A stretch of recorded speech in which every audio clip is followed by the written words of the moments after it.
حضرات ان کی تاریخ ہمیشہ مسلمانوں کو نقصان پہنچانے اور مسلمانوں کا قتل عام کرنے سے خالی نہیں رہی ہے۔ بغداد کا ایک بڑا بادشاہ تھا، اس کے بارے میں آپ نے بھی سنا ہوگا، ہلاکو۔ تو اس کے ساتھ مل کر دوسی اور محمد ابن القبی، یہ دو روافظ اسلام کے کٹر دشمن، انہوں نے ہلاکو کا ساتھ دیا اور کئی مسلمانوں کو بغداد میں انہوں نے قتل کرایا، کئی مسلمانوں کو انہوں نے قتل کرایا، یہاں تک کہ جو دجلہ کا سمندر ہے وہ سمندر کا سارا پانی لال ہو گیا تھا مسلمانوں کے خون سے۔ پھر اس کے بعد مسلمانوں کی ساری کتابوں کو انہوں نے اس سمندر میں بہایا تو وہ پانی ہرا ہو گیا۔ یعنی اس زمانے میں جو انک لکھا کرتے تھے، ہر ایک انک سے لکھا کرتے تھے،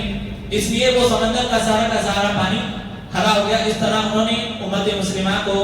اور اسلام کو انہوں نے نقصان پہنچایا ہے۔ اور یہ ہلاکو کون تھا؟ یہ بت پرست تھا۔ مسلمانوں کو ختم کرنے کے لیے، مسلمانوں کو جڑ سے ختم کرنے کے لیے، اسلام کو ختم کرنے کے لیے انہوں نے بت پرستوں کا ساتھ دیا۔ تو ان کے فریب کو سمجھے، ان کے مکاری کو سمجھے، یہ کبھی مسلمانوں کے خیر خواہ نہیں ہو سکتے، یہ کبھی مسلمانوں کے لیے ہمدرد نہیں ہو سکتے۔ اللہ رب العالمین سے دعا ہے اللہ تعالیٰ ہمیں ان کے مکاریوں سے بچائے، ان کے فتنوں سے بچائے، اور امت مسلمہ اور نوجوانوں کو کتاب و سنت کی طرف لوٹنے کی توفیق عطا فرمائیں۔ محترم حاضرین مسجد و خواتین اسلام، ہم جس دور سے گزر رہے ہیں یہ فتنوں کا دور ہے، اور ہر آنے والا فتنہ گزرے ہوئے فتنے سے بڑا اور خطرناک ہے۔ انس بن مالک رضی اللہ تعالیٰ عنہ کے پاس کچھ لوگ حجاج بن یوسف کی شکایت لے کر آئے، وہ بڑا ظالم بادشاہ تھا۔ تو انس بن مالک رضی اللہ تعالیٰ عنہ نے فرمایا اصبروا فإنه لا يأتي عليكم زمان إلا الذي بعده شر منه حتى تلقوا ربكم، صبر کرو کیونکہ تم پر اس کے بعد جو زمانے آنے والا ہے، اس کے بعد جو زمانہ آنے والا ہے وہ اس سے بھی بڑا شر والا ہوگا، یہاں تک کہ تم اپنے رب سے ملاقات کر لو۔ یعنی فتنوں کا دور آتے جائے گا اور ہر آنے والا فتنہ گزرے ہوئے فتنے سے خطرناک اور بڑا ہوگا۔ اور فرمایا سمعت من نبیکم صلی اللہ علیہ وسلم، میں نے یہ بات تمہارے نبی صلی اللہ علیہ وسلم سے سنی ہے۔ ایسے پھر پور فتن دور میں فتنوں سے بچنے کا حل کیا ہے؟ تو فتنوں سے بچنے کا واحد حل علماء ربانیین کو لازم پکڑنا ہے، علماء حق کو لازم پکڑنا ہے۔ حسن بصری رحمۃ اللہ علیہ فرماتے ہیں الفتنة اذا اقبلت عرفها كل عالم، فتنے جب آتے ہیں تو ان فتنوں کو سب سے پہلے پہچاننے والے علماء ہوتے ہیں۔ وَإِذَا أَدْبَرَتْ عَرَفَهَا كُلُّ جَاهِلٍ، اور جب فتنے چلے جاتے ہیں تو عام لوگوں کو معلوم ہوتا ہے کہ یہ فتنہ تھا، یعنی فتنے جاننے کے بعد لوگوں کو معلوم ہوتا ہے کہ یہ فتنہ ہے۔ اور کئی لوگ ایسے فتنے میں بہہ کر چلے جاتے ہیں اور انہیں اس کا علم اور شعور نہیں ہوتا ہے۔ اللہ کے نبی علیہ السلام نے فرمایا میرے یہ صحابہ کرام میری امت کے لیے فتنوں کے دور میں امن و سلامتی کے ضامن ہیں، لیکن جب یہ میرے صحابہ کرام ختم ہو جائیں گے تو امت فتنوں سے دوچار ہو جائے گی۔ تو صحابہ کرام جب تک تھے امت کے لیے امن و سلامتی کے لیے ضامن تھے، لیکن جب صحابہ ختم ہونا شروع ہوئے لوگ فتنوں کی طرف دوڑنے لگے اور فتنوں کا وہ شکار ہو گئے۔ اسی لیے آپ دیکھیں گے جو کوئی فتنہ پرور ہوتا ہے، جب وہ اپنا فتنہ پھیلانا چاہتا ہے یا عامت الناس کو فتنے میں مبتلا کرنا چاہتا ہے، وہ سب سے پہلے علماء سے کاٹتا ہے، وہ سب سے پہلے لوگوں کو علماء سے کاٹتا ہے، کہتے ہیں کہ علماء کو مت سنو، ان کے مجالس میں مت بیٹھو، ورنہ تم گمراہ ہو جاؤ گے، ورنہ یہ تم سے باتوں کو چھپائیں گے، تمہیں حق ظاہر نہیں کریں گے، تمہیں الگ تعویلات کر کر بتلائیں گے۔ اس طرح کی باتیں کر کر لوگ پہلے علماء سے کاٹتے ہیں، اور جب لوگ علماء سے کٹنا شروع ہو جاتے ہیں تو ان کا کام ان پر آسان ہو جاتا ہے، اور لوگ اس طرح فتنے میں مبتلا ہوتے ہیں اور فتنوں میں مبتلا کرتے ہیں۔ حضرات و خواتین اسلام، اس پر فتن دور میں ہمیں اپنے دشمن کو پہچاننا ضروری ہے. اسلام کا دشمن، صحابہ کرام کے دشمن،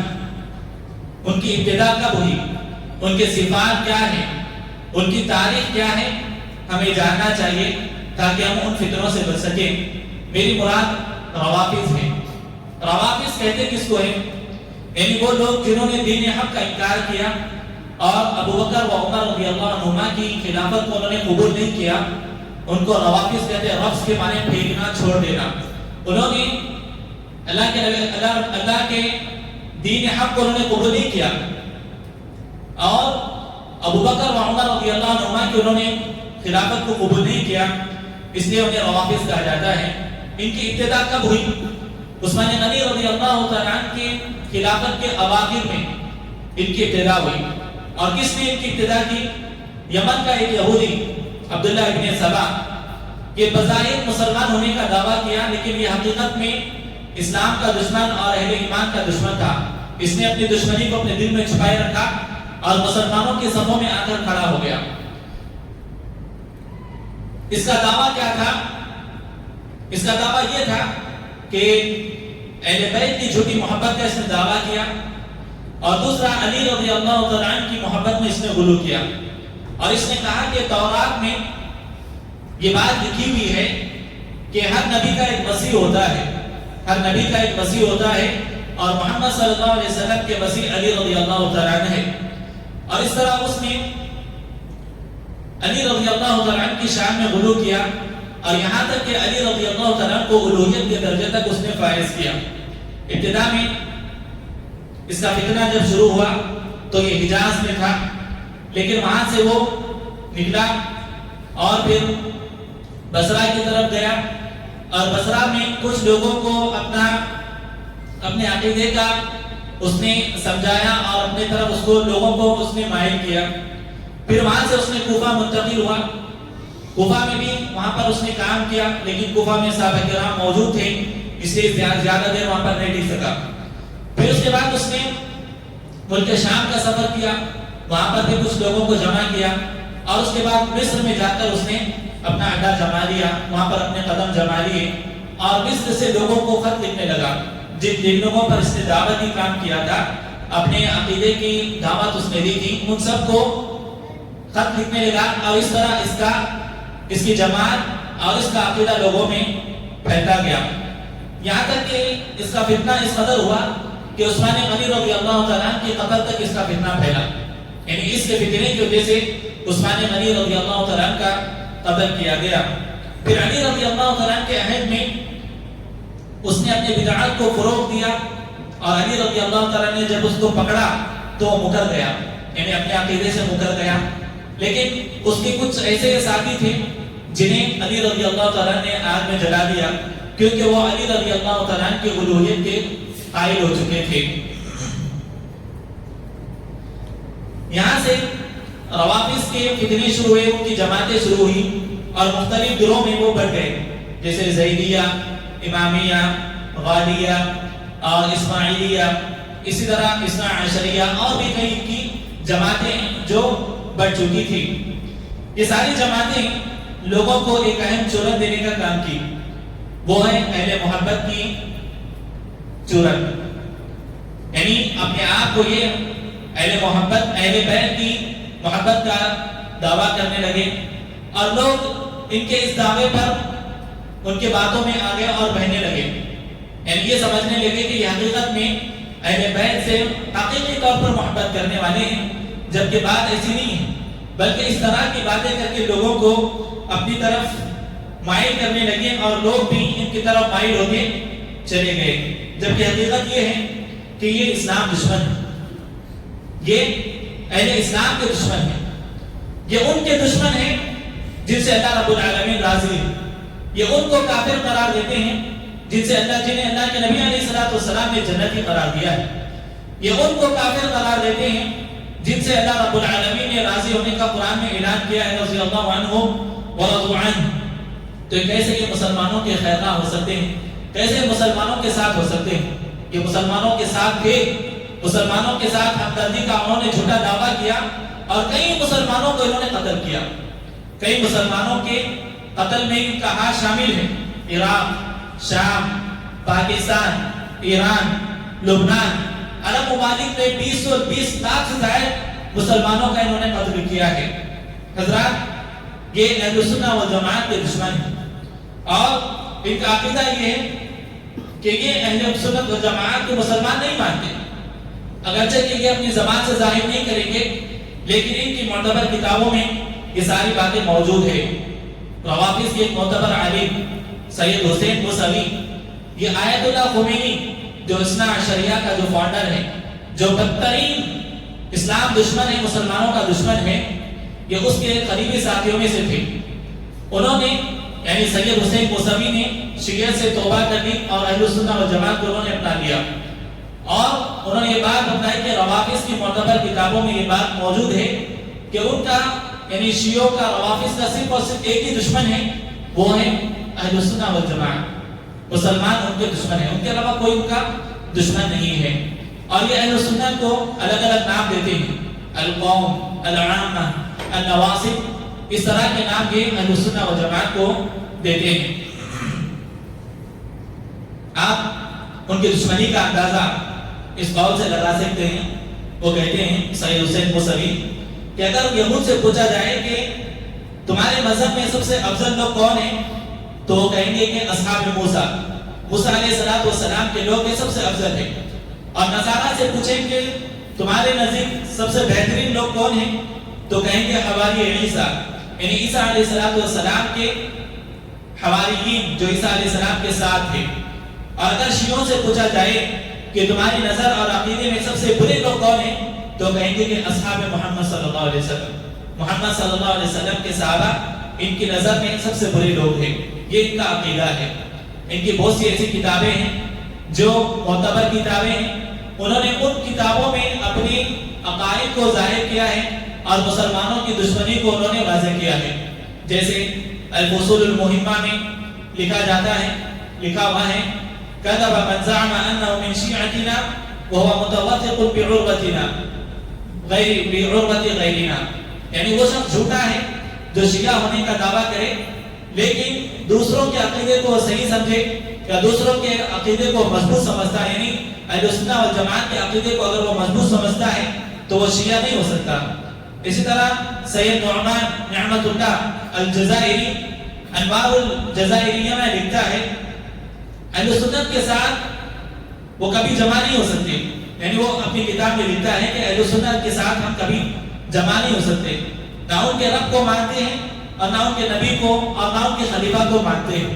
یہ کون کہہ رہا ہے؟ شیعوں کا معتبر عالم، روافض کا معتبر عالم یہ کہہ رہا ہے کہ ہم کبھی اہل سنت والجماعت کے ساتھ جمع نہیں ہو سکتے، نہ ہم ان کے رب کو ماننے کے لیے تیار ہیں، نہ ان کے نبی کو ماننے کے لیے تیار ہیں، اور نہ ہی ان کے خلیفہ اول ابو بکر رضی اللہ تعالیٰ عنہ کو ماننے کے لیے تیار ہے۔ الکلینی اور روضہ میں لکھتا ہے ان الناس كلهم اولاد زنا او قال بغایا ما خلا شیعتنا، یعنی سارے کے سارے لوگ، شیعوں کے علاوہ سارے کے سارے لوگ زنا کے اولاد ہیں،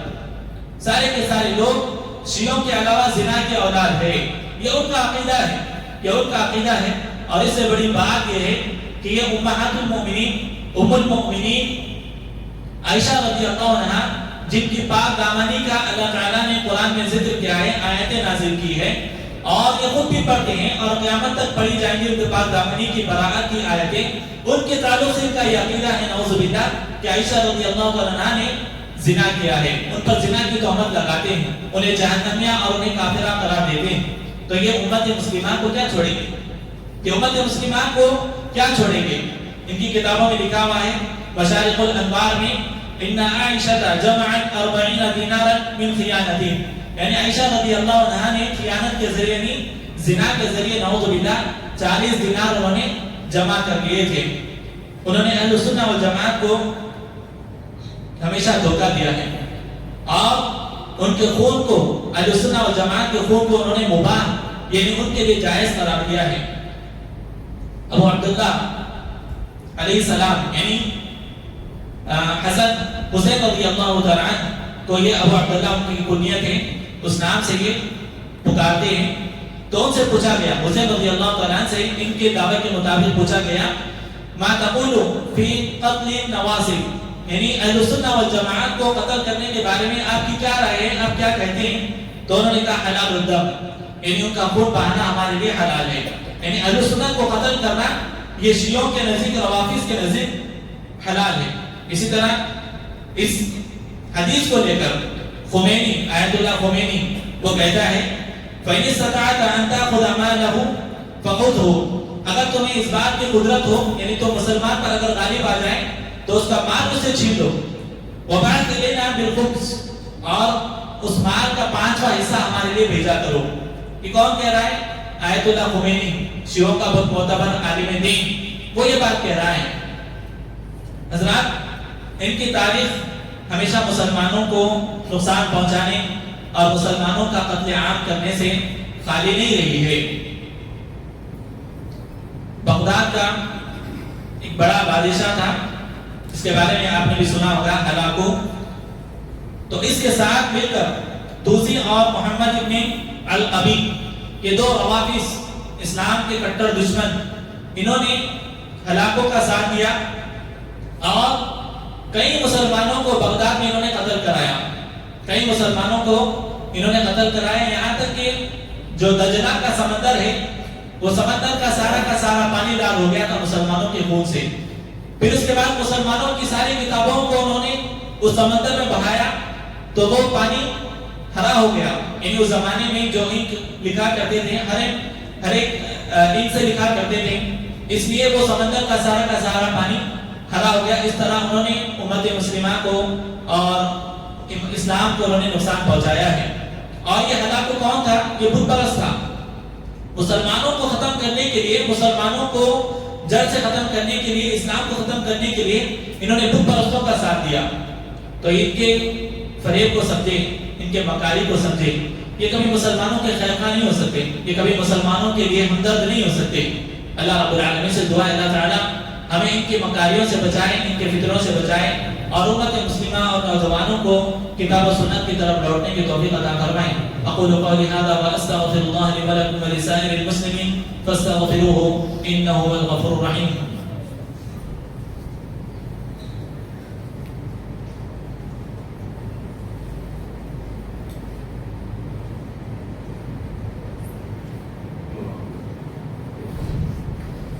الحمد لله رب العالمين والصلاة والسلام على رسول الأمين وعلى آله وصحبه أجمعين وبعد۔ حضرات و خواتین اسلام، انوار النعمانیہ میں ہے انہی روافض کی کتاب، وہ کہتے ہیں اہل سنہ امامیہ جو شیعوں کا جو فرقہ ہے، ان کے نزدیک، ان کے علماء کے نزدیک بالاتفاق یہ اہل سنہ والجماعت کفار اور نجس ہے، اور اس پر ان کا اجماع بھی ہے اور اتفاق بھی ہے، اور کہتے ہیں وَأَنَّهُمْ شَرٌّ مِنَ الْيَهُودِ وَالنَّصَارَى، یہ اہل سنہ والجماعت کے تعلق سے کہتے ہیں کہ یہ یہود و نصارہ سے بھی بدتر ہے، یہود و نصارہ سے بھی بدتر ہے۔ وَإِنَّ مِنْ عَلَامَاتِ النَّوَاسِبِ، اور کہتے ہیں کہ ناصبیوں کی، یعنی اہل سنہ والجماعت کی علامت یہ ہے کہ وہ علی رضی اللہ عنہ کی امامت پر دوسروں کو مقدم رکھتے ہیں، یعنی جو ابوبکر، عمر اور عثمان غنی رضی اللہ عنہ کو علی رضی اللہ تعالیٰ سے پہلے خلیفہ مانتا ہے تو وہ یہ کہتے ہیں کہ یہ نجیس ہے اور کفار سے بھی، یہود نصارہ سے بھی بدتر ہے۔ اور اسی طرح آج جو فتنے کے دور میں ایران اور یہود کی جو بظاہر جنگ چل رہی ہے، یہ بات یاد رکھیں کہ یہ دونوں اسلام کے لیے خیر خواہ نہیں ہو سکتے۔ مسلمانوں کے دونوں میں سے کوئی ہیرو نہیں، نہ ایران مسلمانوں کا آئیڈیل ہے نہ ہو سکتا ہے، کیونکہ اس نے خود یہ بات کہی نہیں کہ ان کے نزدیک یہود نصارہ سے بدترین مسلمان ہیں، پھر یہ کیسے مسلمان کے آئیڈیل ہو سکتے ہیں؟ تو لہٰذا ایسے فتنوں کے دور میں علماء سے رجوع کرنا چاہیے۔ لوگ اپنے سے فیصلے کر رہے ہیں، اسٹیٹس لگا رہے ہیں، اور جو بنا ہے اس کو شہید کہہ رہے ہیں اور اس کو اسلام کا ہیرو کہہ رہے ہیں، جبکہ اس نے اسلام کو بہت زیادہ نقصان پہنچایا ہے۔ 20 لاکھ سے زیادہ مسلمانوں کو انہوں نے اپنے ہاتھوں سے قتل کیا ہے، اپنے ساتھ یہودیوں کے ساتھ مل کر مسلمانوں کو انہوں نے ختم کیا ہے۔ تو اللہ تعالیٰ بعض ظالموں کو بعض پر مسلط کرتا ہے، یہ اللہ تعالیٰ کا قانون ہے، اور اس کو یہی سمجھے کہ اللہ نے بعض ظالموں کو بعض پر مسلط کیا ہے، اور ایسے موقع پر اپنی زبان کو لگام دیں، خاموشی اختیار کریں یا علماء سے رجوع کریں اس مسئلے میں، اور علماء جو آپ کی رہنمائی کریں اس کے مطابق آپ چلیں، اسی میں ہمارے لیے خیر ہے۔ اور اسی طرح یہ روافظ ایران یا جو بھی ہو، اسلام دشمن ہے، اور یہ نہ مسلمانوں کے ہوئے ہیں نہ مسلمانوں کے ہو سکتے ہیں، نہ یہ اسلام کے ہوئے نہ اسلام کے ہو سکتے ہیں۔ وہ جو عظیم شخصیات جس کی وجہ سے اسلام ہم تک پہنچا ہے، وہ انہیں کافر کہتے ہیں، تو پھر ہم کیسے ان سے بچ سکتے ہیں؟ جنہیں اللہ کے نبی علیہ السلام نے فرمایا خیر القرون قرنی ثم الذین یلونہم، سب سے بہترین زمانہ میرا زمانہ، میرے صحابہ کا زمانہ ہے، اس عظیم شخصیات کو یہ لوگ نعوذ باللہ کافر قرار دیتے ہیں، تو آپ میں ان سے کیسے بچ سکتے ہیں؟ اور نہ یہ اپنے ہمارے قبلے کو قبلہ مانتے ہیں، اور نہ ہمارے قرآن کو یہ قرآن مانتے ہیں۔ یعنی ان کا یہ دعویٰ ہے کہ ہمارے مسلمانوں کے پاس جو قرآن ہے وہ قرآن محرف ہے، بدلی ہوئی ہے، اصلی قرآن نہیں ہے۔ الکافی میں ان کی معتبر کتاب میں لکھا ہوا ہے مدعا احد من الناس انه جمع القرآن كله الا كذب، جس نے یہ دعویٰ کیا کہ اس نے سارے قرآن کو جمع کیا ہے تو وہ جھوٹا ہے ان کے نزدیک، اور کہتے ہیں وما جمعه وحفظه كما نزل الا على علي بن ابي طالب والائمه من بعده، قرآن کو جمع کیا اور حفظ کیا ہے جس طرح اللہ نے نازل کیا ہے، وہ علی رضی اللہ تعالیٰ نے اور ان کے بعد ان کے ائمہ ہیں، شیعوں کے جو امام ہیں انہی کے پاس اصلی قرآن ہے، اور علی رضی اللہ تعالیٰ نے اس کو جمع کیا اور اس کو حفظ کیا، یہ ان کا عقیدہ ہے۔ کچھ ویڈیوز وائرل ہوتے ہیں جس میں بعض شیعہ ذاکرین کہتے ہیں کہ ہمارے پاس جو قرآن ہے اور اہل سنہ کے پاس جو قرآن ہے وہ قرآن میں کوئی اختلاف نہیں، ہم اسی قرآن کو مانتے ہیں جو اہل سنہ کے پاس ہے، اگر تمہیں یقین آئے تو آپ شیعوں کے پاس آؤ، اگر آپ کے اور ان کے قرآن دیکھ لو، ہماری قرآن وہی ہے جو آپ کے قرآن، اس طرح کا ان کا دعویٰ ہے۔ لیکن ان کی کتابوں میں یہ بات لکھی بھی ہے کہ قرآن محرف ہے، اور یہ بات کیوں کہہ رہے ہیں کہ وہ ہماری اور قرآنی، ہمارے پاس جو قرآن ہے تمہارے پاس جو قرآن ہے ایک ہی، وہ بات یہ کیوں کہہ رہے ہیں؟ انہی کی کتاب میں امام الخوئی، یہ ان کا بہت بڑا عالم، بہت بڑا محدث، اس کو امام معتبر مانتے ہیں، یہ کہتا ہے علیکم بہذا القرآن حتی یظہر قرآن و فاطمہ، یہ جو اہل سنہ کے پاس قرآن ہے اس قرآن کو تم پکڑے رہو یہاں تک کہ فاطمہ کا قرآن ظاہر ہو جائے۔ تو ابھی وہ ان کے پاس وہ قرآن ظاہر نہیں ہوا ہے، اس لیے وہ اس قرآن کو مان رہے ہیں اور امت مسلمہ کو دھوکہ دے رہے ہیں، ان کے پاس ایک عقیدہ ہے۔ اچھا، اس سے پہلے ابھی ایک شیعوں کے ایک عالم کی ویڈیو وائرل ہوئی، وہ کہہ رہا ہے کہ زیدی جماعت میں، جو ان کا ایک جماعت، ایک فرقہ ہے، تو اس میں ان لوگوں نے قرآن کے بارے میں ریسرچ کیا، تو قرآن کے 4 اصلی نسخے انہیں برٹش کی لائبریری میں، میوزیم کی لائبریری میں وہاں پر انہوں نے پائے ہیں۔ اب اس کے بارے میں تحقیق چل رہی ہے، اور وہ کہتا ہے کہ عنقریب ہم امت مسلمہ کو اوریجنل قرآن پیش کریں گے، یعنی اب تک ہمارے پاس جو قرآن ہے وہ اوریجنل نہیں ہے جس سے ہم نے حفظ کیا ہے، جسے صحابہ نے جمع کیا ہے، یہ ان کے پاس، اب یہ خود کہہ رہا ہے کہ اوریجنل نہیں ہے، جب ہم ان کو جمع کریں گے تو امت مسلمہ کو اوریجنل قرآن دیں گے۔ کیا مطلب ہے؟ مطلب یہ ہے کہ یہ جو قرآن ہمارے پاس موجود ہے، جو صحابہ کرام نے اسے جمع کیا ہے، وہ اس کو نہیں مانتے، اگر اس کو مانیں گے تو صحابہ کرام کو ماننا پڑے گا، کیونکہ صحابہ نے اس قرآن کو جمع کیا ہے، جبکہ یہ صحابہ کے تکفیر کے قائل ہیں، کفر کے قائل ہیں۔ تو اس طرح کی ان کی باتیں جو بتائی جاتی ہیں، اس کا خلاصہ کلام یہی ہے کہ یہ لوگ قرآن کو محرف مانتے ہیں، اور اہل سنہ و جماعت کے پاس جو قرآن ہے اسے معتبر نہیں مانتے، اور ان کے پاس ایک اصول ہے، یاد رکھیے، جب تک یہ اہل سنہ و جماعت سے ملتے ہیں تو ایسا ظاہر کرتے ہیں کہ ہمارے ساتھ ہے، ہمارے ساتھ ہے، صحابہ کی تعریف کرتے ہیں اور قرآن کو حق مانتے ہیں، یہ ان کا تقیہ ہے۔ تقیہ یعنی کتمان الحق و ستر الاعتقاد، یعنی حق کو چھپانا اور اپنے عقیدے کو چھپانا، یہ ان کے پاس تقیہ ہے، اور یہ ان کے اصولیات میں سے، یعنی ان کے فرائض میں سے، جیسے ہمارے پاس اصول ایمان ہے، ارکان ایمان ہے، ویسے ان کے پاس اصول ہے یہ کہ جب کبھی سنی مسلمان سے ملتے ہیں تو اس کے سامنے تقیہ کرتے ہیں، آپ کے سامنے ایسا ظاہر کریں گے کہ آپ کے عقیدے کے یہ بھی قائل ہیں، یہ بھی آپ کے عقیدے کو ماننے والے ہیں، یہ بھی آپ کو مسلمان مانتے ہیں، یہ بھی صحابہ کا احترام کرتے ہیں، یہ تقیہ ہے ان کا۔ اور اگر یہ کہتے ہیں کہ اگر کوئی شیعہ تقیہ اختیار نہ کرے تو ان کی نظر میں وہ شیعہ ہی نہیں ہے، ان کی نظر میں وہ شیعہ ہی نہیں ہے۔ جعفر صادق رحمہ اللہ کی طرف یہ بات منسوب کی جاتی ہے، وہ کہتے ہیں لو قلت ان تارک التقیہ کتارک الصلاۃ لکنت صادقا، اگر تم یہ کہو کہ تقیہ چھوڑنے والا ویسے ہی جیسے نماز کو چھوڑنے والا ہے تو تم نے سچ کہا۔ اور کہا علی بن موسیٰ الرضانی لا ایمان لمن لا تقیہ لہ، اس کا ایمان ہی نہیں جس کے پاس تقیہ نہ ہو، یعنی یہ ان کا قاعدہ ہے، ان کا اصول ہے۔ تو یہ تقیہ مسلمانوں کے سامنے ظاہر کرتے ہیں، ان کے باطن کو سمجھیں، ان کی کتابوں کو سمجھیں اور ان کے شر کو سمجھیں۔ آج یہ فتنہ امت مسلمہ میں آہستہ سے پھیلتا جا رہا ہے اور کئی نوجوان، کئی مرد حضرات، خواتین اس فتنے کی طرف مائل ہو رہے ہیں، اور اس فتنے کو پھیلانے والے کچھ نیم قسم کے روافظ بھی ہیں، جیسے علی مرزا، وہ بھی نیم حکیم، نیم رافضی ہے۔ اسی طرح ڈاکٹر اسران احمد کے ویڈیو سے جو فتنے کو فروغ دیتے ہیں، جماعت اسلامی ہے، یہ زیادہ سے زیادہ صحابہ کے خلاف بولنے والوں کی تعریف کرتے ہیں، اور صحابہ کے خلاف جو بولتا ہے کبھی اس کے خلاف اٹھ کر یہ زبان نہیں کھولتے ہیں۔ تو یہ ایسے فتنے ہیں جس کو لوگ سن رہے ہیں اور ان کی طرف مائل ہو رہے ہیں اور ان کی طرف لوگوں کو مائل کرا رہے ہیں، لہذا ان فتنوں سے بچنا ہر مسلمان کے لیے ضروری ہے۔ ایک بات یاد رکھیں کہ اہل سنت کے پاس بھی تقیہ ہے، یعنی اہل سنت اپنے ایمان کی حفاظت کے لیے وہ اسلام دشمنوں کے سامنے تقیہ استعمال کر سکتے ہیں، لیکن یہ ان کے دین کے اصول میں سے نہیں ہے۔ اہل سنت کے لیے دین کے اصول میں سے نہیں ہے، فروعات میں سے ہے، جبکہ شیعوں کے نزدیک تقیہ یہ ان کے اصول اور یہ ارکان ایمان اور ان کے فرائض میں سے ہے۔ اسی طرح آیت اللہ خمینی کہتا ہے کہ حسین موسوی، جو جس کا میں نے ابھی ذکر کیا، جو شیعہ سے انہوں نے توبہ کر لیا اور اہل سنت و جماعت کو انہوں نے اختیار کر لیا، ان کے سامنے یہ آیت اللہ خمینی جب ان کے پاس گیا نجف میں، تب اس نے یہ بات کہی کہ اماموں کی وصیت پر عمل کرنے کا وقت آ چکا ہے، ہم ناصبیوں کا خون بہائیں گے، یعنی اہل سنت کا خون بہائیں گے اور مکہ و مدینے کو روئے زمین سے مٹا دیں گے، کیونکہ یہ دونوں شہر وہابیوں کا گڑھ بن چکے ہیں،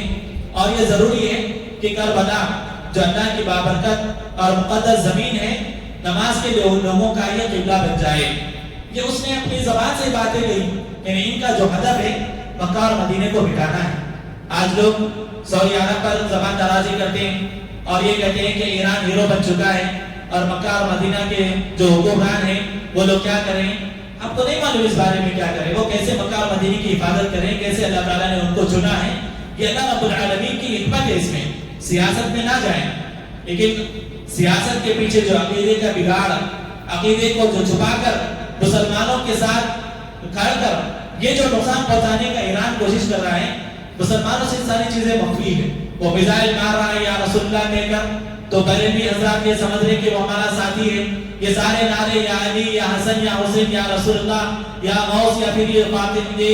یہ پنجے کنڈے جھنڈے، یہ سارے جو بدعات ہیں مسلمانوں میں آئی، انہی کی طرف سے آئی۔ یہ فاتحہ خوانی کرنا،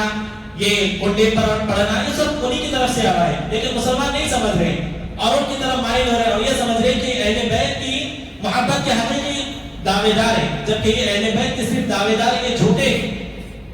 انہوں نے اسلام کو نقصان پہنچایا ہے اور اسلام کے ارکان کو نقصان پہنچایا ہے، مسلمانوں کو نقصان پہنچایا ہے، اور حتیٰ کہ ان کا یہ ہدف ہے کہ مکہ اور مدینے کو مٹا دیا جائے اور کربلا کو سارے مسلمانوں کے لیے قبلہ بنا دیا جائے۔ یہ ان کا عقیدہ ہے۔ یہ ساری باتیں سید حسین موسوی جو معتبر شیعوں کے عالم دین تھے، انہوں نے توبہ کر لی، پھر انہوں نے اپنی کتاب لکھی، اس کتاب کا نام ہے للہ ثم للتاریخ۔ انہوں نے اس کتاب میں سارے شیعوں کے بدترین عقائد کو ذکر کیا ہے۔ اللہ رب العالمین سے دعا ہے اللہ تعالی ہم تمام کو اسلام دشمنوں کو سمجھنے کی توفیق عطا فرمائیں، اور ان کے فتنوں سے اللہ رب العالمین ہمارے نسلوں کی، ہمارے نوجوانوں کی حفاظت فرمائیں۔ اللہ تعالی ہمیں دین پر ثابت قدمی عطا فرمائیں۔ اللہ رب العالمین ہمیں جو پریشان حال ہے ان کے پریشانی کو دور فرمائیں، جو بیمار ہیں انہیں شفاء کاملہ عطا فرمائیں، جو مقروض ہے اللہ رب العالمین ان کے لیے بہتر سے بہتر انتظام کر دے۔ اللہم اعز الاسلام والمسلمین، اللہم اعز الاسلام والمسلمین واذل الشرک والمشرکین ودمر اعداءک وأعداء الدين.